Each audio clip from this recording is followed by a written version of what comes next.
Hello and welcome to another blog by me, Laurence Grant of Photos Forever. Cue intro.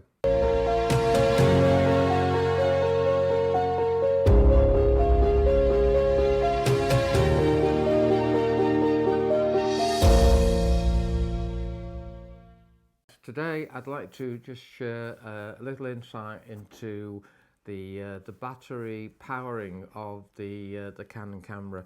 Now, a lot of you use the BPA batteries, 30s, 60s, whatever. I use the 30s, and I keep a 30 charged up on the Canon charger, so I can swap them. But you know, there are times when you might be doing a long video and you possibly might not be able to hot swap the batteries, so you're going to have to switch it off to put the new battery in. So I saw on the internet a very interesting part. The small rig, the part number was the 3059, and it was a V-mount battery. And as we know, the V-mount batteries do give you an awful lot more power to powering other things as well as just the camera. And I saw this and I thought, yeah, that looks a lovely little idea. It was a battery plate and which housed the V-mount battery.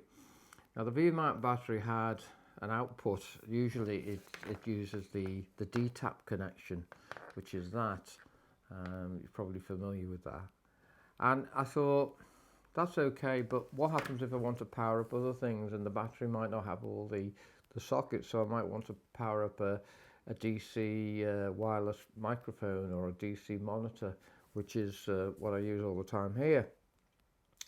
So I saw the battery plate and I saw the battery and I liked it. It was made by Small Rig and the part number was a 3059, and I came to order it and they said it was discontinued. And then they said, oh, there's another one called the 3058. And I had a look at that and they said, well, that's discontinued. And it was strange because I'd only just seen them on a YouTube video as a brand new release, that the plate had just come out, and that one of the novelties of the plate, it had a power button on it, which a lot of the plates don't have it. So I was attracted towards the Small Rig plate, and particularly because it had an articulated arm, and it would avoid having to have the battery plate and battery on the rig and have it just vertical. I'll show you in a second what I mean. Anyway, I've got this little rig up, and what I've done, I spent about a month and a half really to try and find a way of getting the same product. So if you have a look here, you'll see, I'll just undo this now. Okay, this is the articulated arm that I was talking about. I'll put a little try and put a little still of the 3059 plate, which was discontinued. But what attracted me particularly was this articulated arm, and I thought, well, that's really, really good because it can go in all directions. So rather than have it on your rig, I mean, this is my version of the rig. So I've got a cheese plate and I've got a couple of poles on here. I've got a handle and I put a wireless microphone transmitter to go into the camera. You can see it there going into the camera there, so that's strapped onto that. And I've got another, there you can see another adapter here. These are the Sennheiser wireless remotes which I'm using at the moment. And so I made that for there, and I painted them red to match the same colour. And I've actually painted a couple of these other things because I decided I wanted them all to be red. And there's stabilizing brackets on the rail. And then what you do is you would normally put a power plate, a V-mount power plate, onto there, and it would be horizontal, and that would be it. That should be your fixed thing, and whatever way your camera's in on that, your V-mount would have to sit on there. I don't know how it would clip in because your camera would be here. I mean, I'm using the camera at the moment. So, but what attracted me, as I say, was this bracket, and so I asked Small Rig, who were very, very helpful. Probably one of the better companies that you ever deal with, and they said, no, you can buy this articulated arm on its own. So I ordered this part. I think it was under £20. You know, it was in it was 59 Chinese dollars or something. But anyway, I ordered this and I got it, and then I thought, right, okay, so that'll fit onto here. This bolts onto there. Okay, so that's the rail that goes onto it. Sorry, that's the bracket that goes onto the 50mm rail. So that bolts onto there. And then I had the problem of saying, well, what can I screw the plate, the bracket to? Because the small rig didn't make anything. So I've asked umpteen manufacturers for help, and nobody really had any information about them. They didn't know what it looked like on the back of the plate. And finally I found this, which is basically the back of the plate. I think they found this on one of the sites. This is a tilter. This was a tilter plate. So it's very, very similar to the small rig plate, but doesn't have an on and off switch. Now, some people have said, well, they prefer not to have an on and off switch, because if they accidentally press the switch and it goes off during the shoot, they've got a problem. Anyway, but I couldn't get it anyway, the small rig one. So I thought, well, maybe the tilter, maybe the IDX, maybe I can't sort it, because the screw holes are not telling me very much about it. So anyway, in the end, what I've done, I've done some research, and I decided that I like the tilter plate, which is this. I like the tilter plate, and I like the way that it had the facilities to put, you had your DC output, 8 volt, 12 volt, you had your D-tap, and you had a 12 volt pole DC out there. On the other side, you've got another D-tap, so I could use that D-tap for powering the camera, and then the other side for powering all the other things. And the battery I want to get is the one with the USB as well. So what I've done is, and it did take some time to be honest with you, I drilled the plate.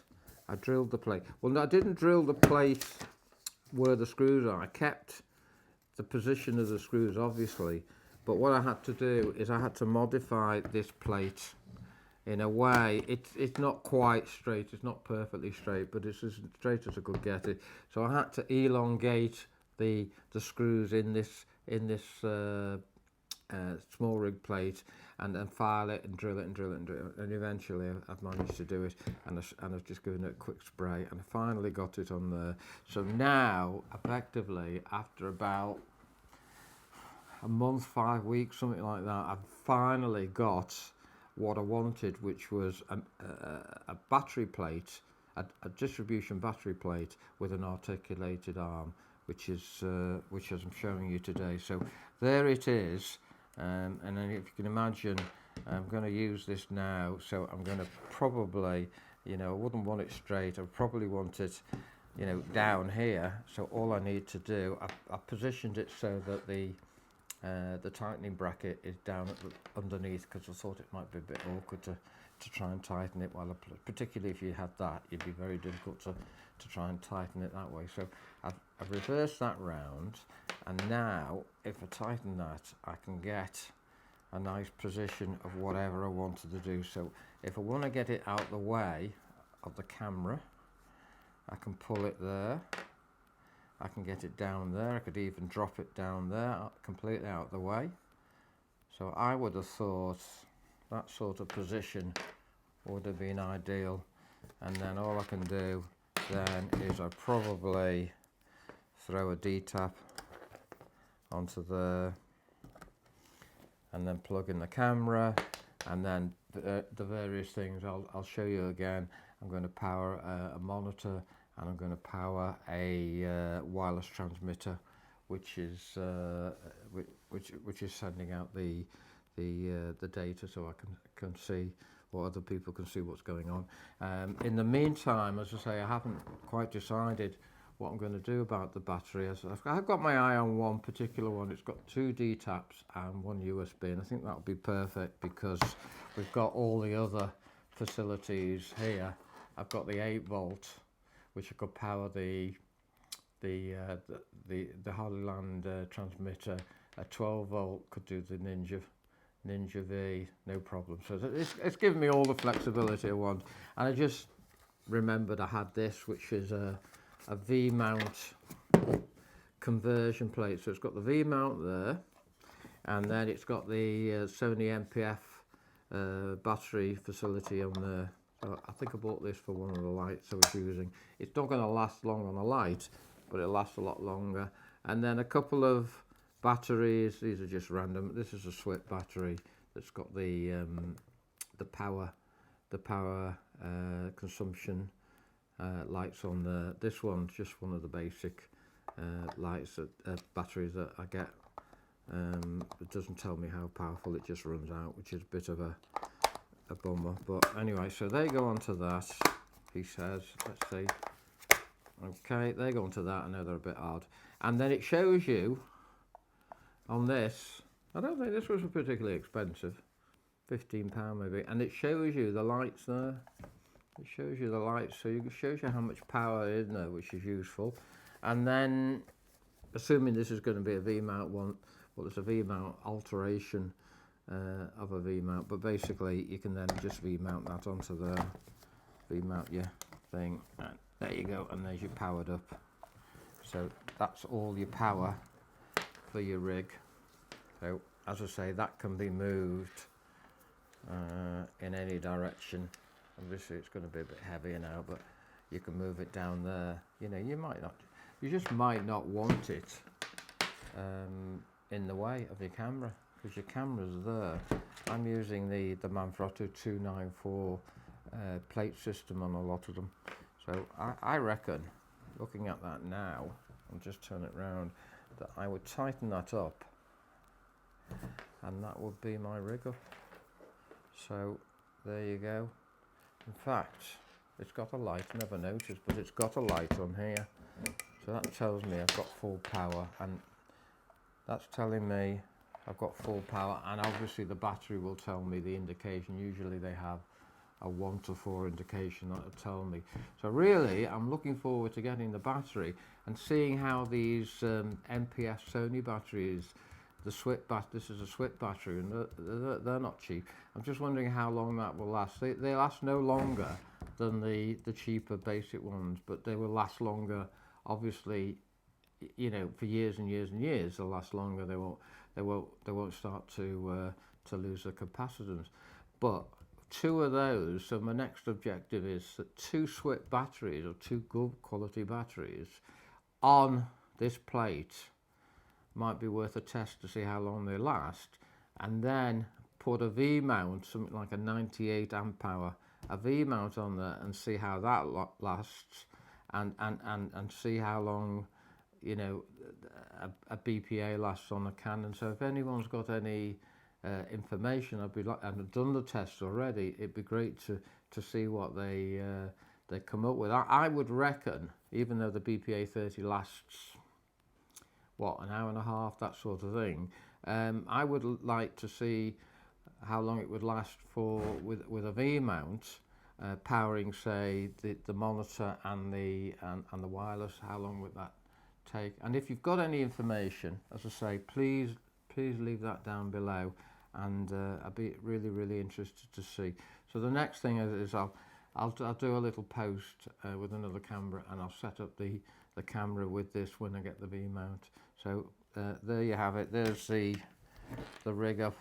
As I say, that I use the 2 Sennheisers there. This is a small rig plate rail, Manfrotto plate. This is just an additional one I bought. I thought I would use it for, actually I thought I'd use it on the back of here, but I'm actually using it on the front rail, and throw a microphone on there, so that's quite handy. There's another a cold shoe on there that I've used. So this is the rig up that I made because there wasn't a cage available, and the cages are so expensive. I'm put off getting a cage at the moment, because I don't really think I need it at the moment. It's not a handheld situation, this. It's purely for the tripod rig. So maybe it'll come to the point where I have to get a rig for handheld, if I've got to have a monitor on there. But at the moment, it's doing okay with an articulated arm, a monitor and a microphone on there. So I'm not rushing out to buy that just at the moment. So anyway, there you have it, and I hope you enjoyed it, and if you like the video, please like and subscribe, and I'll see you on the next one. Bye for now.